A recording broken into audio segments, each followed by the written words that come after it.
File থেকে open, আমি download থেকে এই ছবিটা সিলেক্ট করে ওপেন করে নিলাম।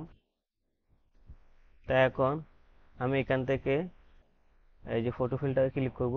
ক্লিক করার পর আমি এটাকে ফুল করে দেব, অর্থাৎ 100% করে দেব। এখানে কালারে ক্লিক করব।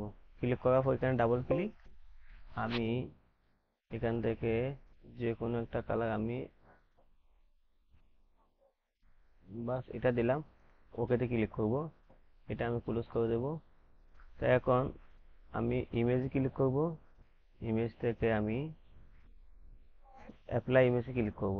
এখান থেকে মাল্টিপাল, ওকেতে ক্লিক করব। ক্লিক করার পর এখান থেকে ওভারলে।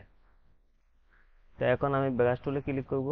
ব্রাশ টুল থেকে এখানে ব্ল্যাক অ্যান্ড হোয়াইট করতে হবে। আমি একটু জুম করে নিলাম। অপাসিটি এবং ফ্লো 100% রাখতে হবে। এভাবে মুছে দিতে হবে। আমি এভাবে মুছে দিলাম।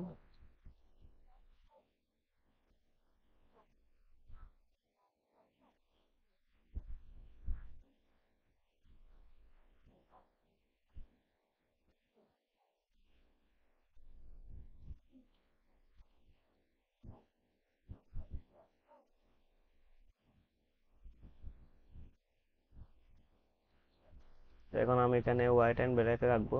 রাখার পর এভাবে কালার করে দিতে হবে।